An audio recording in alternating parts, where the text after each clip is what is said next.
Sup team, welcome to the video, welcome to Hotel Life, welcome to the cheapest hotel on Hotel Tonight that I could score on this very night. I have a list of things that I want to talk about here because I don't want to forget anything, so let's get into it. Where do I live? Why am I always in hotels and Airbnbs? Am I homeless? What's going on? So let me give you a quick background. Grew up, like I get asked this a lot and I want one place to send people, so this is going to be it. I grew up in Minnesota. I went to school, to college, university in Wisconsin, which is the state next to Minnesota. Post-college, I worked an accounting job for 2 years. I hated it. I quit. I moved to Chicago, where my friend Brett Lumberg had a basically open bedroom where I lived for very, very cheap as I launched my blog, started writing and started doing fitness stuff at that point. Got an internship with John Romanello in New York City, and so this was about 4 years ago. I moved from Chicago to New York City, where I have been ever since.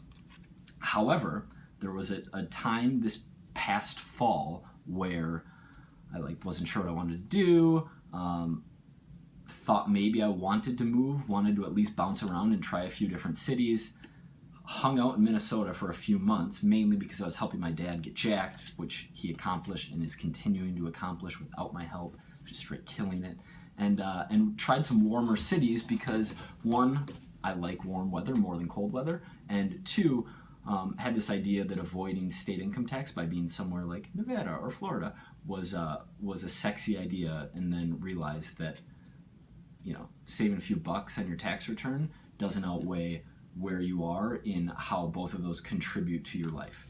Came back to New York in the fall and have been subletting since then. My sublet ran out. I tried to time my sublet with my new place that I'm getting, and I missed the mark by a little bit. So I should be able to move in my new place soon, but in the meantime, I'm got some of my stuff at my buddy's apartment, and I'm living in hotels randomly, and so that's where I am right now. But I live in New York. I plan on being here because I just like the energy and the vibe of the city, and yeah, there's actually probably more to it than that. Let's just dive in. It's my YouTube channel. I can make long videos if I want.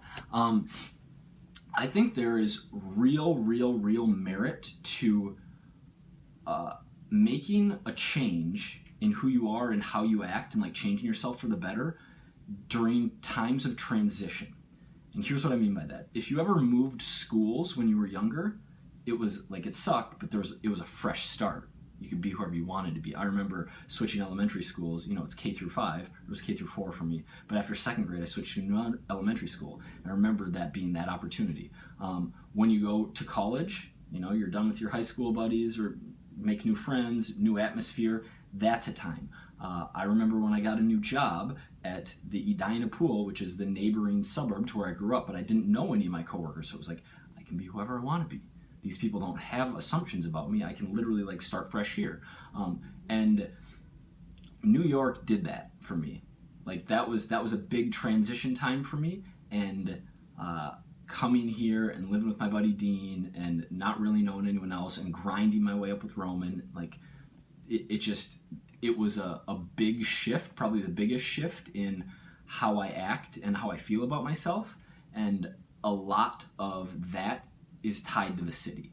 So that, in addition to I like the speed, I like the energy, I like the people, I like that I'm on the same page with more of the people, most single girls anywhere. My buddies back home, who I love, are just on a different track with romantic relationships and having kids and the direction that they are taking things right now, compared to where I'm at and where my priorities are. So there's a lot of reasons that add up to this place making the most sense, as well as the corny magic that I talked about. I made a vlog about New York.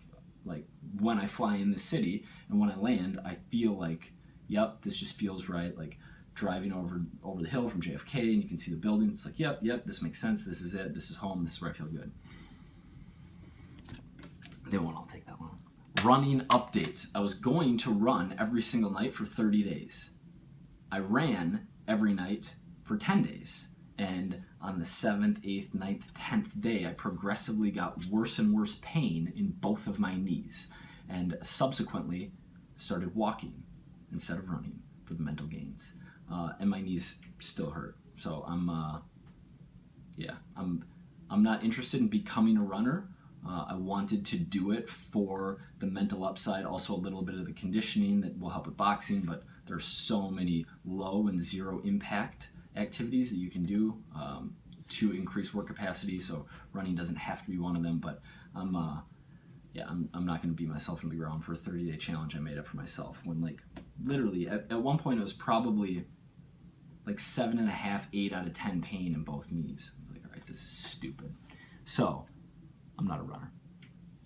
What I'm consuming, I want to do a few of these, what I'm consuming, because I just started a new audiobook by Sarah Bakewell, I believe is how you pronounce her name, called How to Live, which was recommended a long time ago by Ryan Holiday. And I bought the book, and it was one of like these books, and I never even, like I opened it and I never really started it, but I got the audiobook recently and started it, and I'm into it.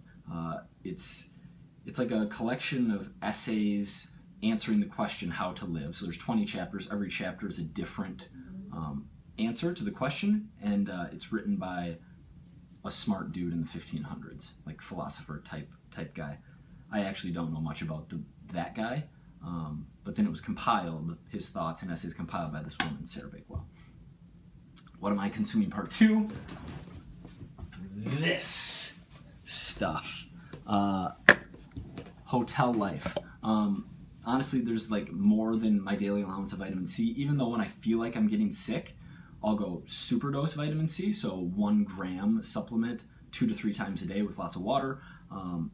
But yeah, this has 60% of my vitamin A. It's pretty low calorie, and like yesterday, Sweetgreen was closed. You know, I obviously don't have a kitchen. It was closed because of the snowstorm. I don't have a kitchen, and I wanted some micros, baby. So I got my V8, which has 70 calories.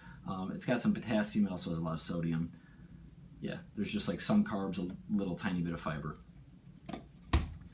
What else do I have? Vitamin C supplementation I talked about, and I've talked before on the What I'm Consuming about rewatching the show Entourage before bed with the blue light on my computer or phone off. By the way, if you have iPhones and you swipe up, there's a night shift.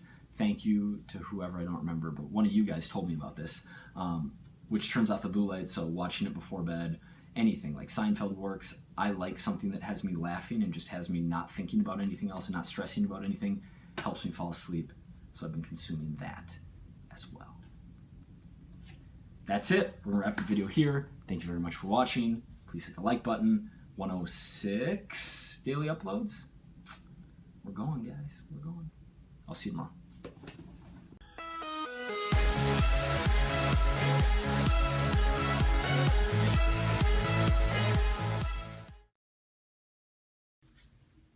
Let me tell you something about shirtless thumbnails, guys. Let's talk about shirtless thumbnails. No, but seriously, let's talk about shirtless thumbnails, because I go back and forth on shirtless stuff, and this is me just sharing my thoughts, not asking for your opinion. I take a great deal of pride in the fact that I don't know very many fitness people who walk around photo shoot ready year-round that don't use steroids. I just don't know very many of them. And so the fact that I do, like, I really take pride in that. I really feel good about that. At the same time, I don't overly post shirtless stuff, Instagram, etc., because I feel like, one, it's kind of spammy. Two, I used to derive validation from my physique, like 2012, 2013, 2014. The fact that I was like I really felt good about myself that I was able to do that, and now I don't derive validation from that. Yeah, so I'm slightly torn. But the one point I want to make is doing spammy shit, or even if it's not spammy shit, but doing anything to get clicks on a video, if the substance of the video backs it up, and as long as I am true to who I am in the video, I have no problem with that. And it just comes down to math. Like, I'm getting 20 to 30% more organic reach on videos that have shirtless thumbnails compared to videos that don't. And like, I'm trying to grow reach. I'm trying to reach more people. Like, I make daily uploads for you guys. I make daily subscriber uploads. Some YouTube people, you'll hear them talking and it feels like they're talking to a new audience and like introducing themselves in every video. I make every single video for you guys. And so if part of my strat is showing off my physique in a thumbnail because it gets more reach on the video, like, that's just something I'm gonna be doing. So thanks for watching. Smash that dislike.